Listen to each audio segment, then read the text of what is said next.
Good evening. The news summary for this Tuesday, 11th May. Seychelles has lost its eldest citizen, Mrs. Nancy Marie, passed away this morning at the age of 112 years.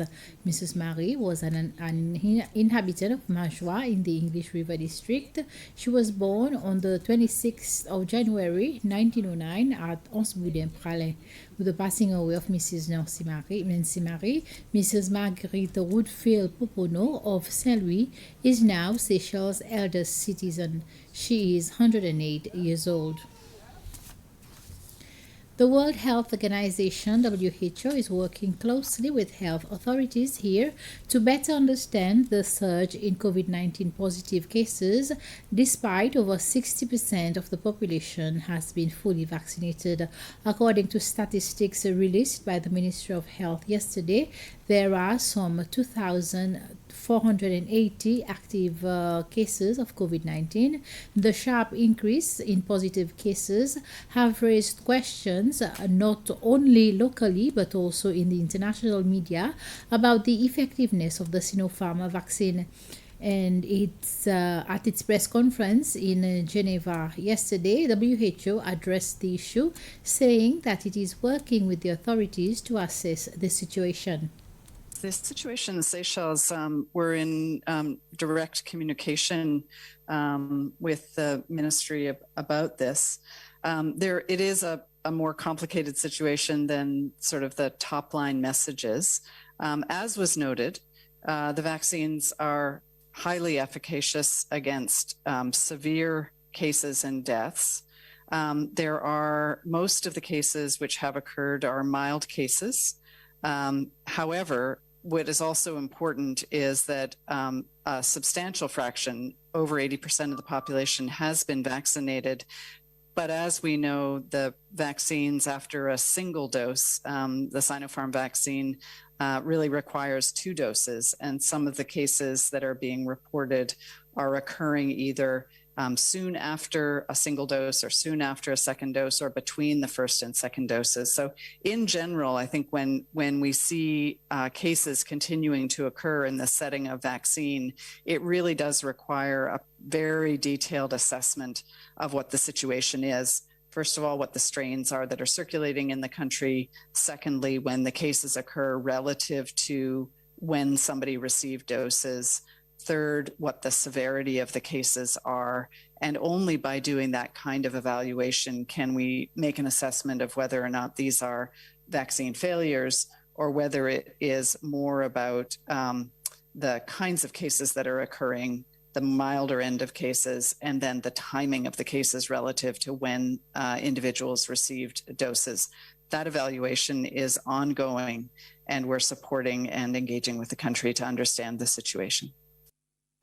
The Office of the Auditor General has refuted allegations that the government has used the office to harass the United Seychelles Party in a special audit report entitled Land Deals and Transactions Between the Government and the United Seychelles Political Party. The deputy leader of the U.S., Jacqueline Dugas, said during a press conference late last month that the Finance and Public Accounts Committee in the National Assembly had pressured the Auditor General to conduct an audit to prevent his party from functioning. The Auditor General, Gamini Herat, said it had carried out its duties independently to address the request made by the FPSC on the subject, and it was not politically motivated. This issue concerns whether the valuation used for transfers of 46 parcels of land to the U.S. from the government between 1996 and 2017 were done professionally and whether stamp duty fees were collected. We gave an opportunity for them to come forward with those documentation if they had, but they did not bring the exemption letters. So stamp duty was not paid. Now who is going to clarify this? Is the Registrar General who should dig into their records, which they could not produce to us, at least following this report. Now they have time to go back and check their records. Then also the valuation, issue of valuation. Valuation there are professionals who do valuation of land and buildings. Auditors are not competent to do this type of work. And Ministry of Land and Housing, they were involved in these transfers, and they were the ones to have satisfied that the valuations were done. So they have to now again go back and check their records.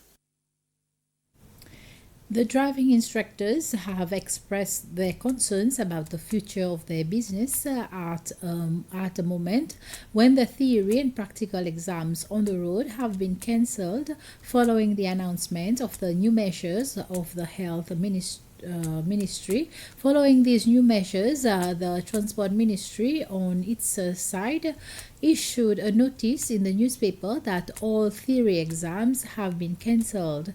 The instructors say the past 2 years have been tough for them and they don't see a bright future, and they are asking the authority to find a solution to their problem. Seychelles expects more tourists from Sweden as soon as more people have been vaccinated. There, and Sweden has expressed its appreciation with the fact that Seychelles has been able to produce a report on transparency of its fishing industry. The new Swedish ambassador to Seychelles, Caroline Vicini, made the comments after presenting her credentials to President Wavel Ramkalawan State House this morning.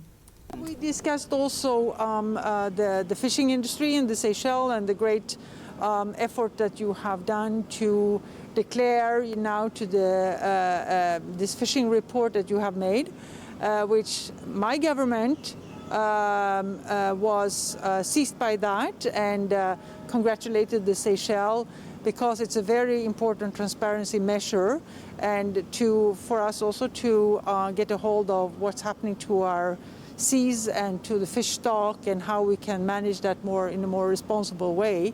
So we are very grateful that the Seychelles is in the forefront. We are working very much with the Seychelles. We are working very, very much through the EU, European Union. Operation Atlanta, EU NAV 4, that has done the piracy. We have been very active there, for example. But had Sweden done this by itself, it would not have been possible. I think we can get the best effect by working through the European Union, where we also pitch in a lot of money. We also, of course, are very big contributors. Sweden is giving 1% of its GDP in foreign aid, and we pay a lot to the different organizations of the United Nations. So, also that we hope that the Seychelles benefits from this. President Wavel Ramkalawan, accompanied by Vice President Ahmed Afif and the Minister for Agriculture, Environment and Climate Change, Flavien Joubert, conducted a follow-up visit to key locations in Ansboilo and Anse-à-la-Mouche this morning. The visits included zones severely affected by flooding during the heavy rains which occurred on Sunday. Discussions on a site were opportunity for the delegation, along with the technical team, to assess and propose possible solutions to alleviate the constant drainage issues resulting in flooding during heavy rains. The President has given instruction to the technical team to compile a full proposal of all works and corrective measures required, which will then be presented to the community leaders in preparation for immediate implementation.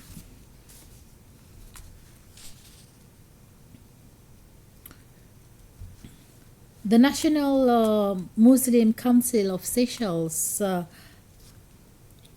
NMCS, has determined that the Muslim festival marking the end of the fasting month of Ramadan, Eid ul-Fitr, will be observed on Thursday, 13th May. The Council has also declared that there will be no open-air gathering for the traditional prayers. There will also be no public celebrations in conformity with the guidelines issued by the Public Health Authority in the context of COVID-19 restrictions. That's the end of this news summary. Join me at 8 for the news bulletin in Creole. Until then, have a pleasant evening.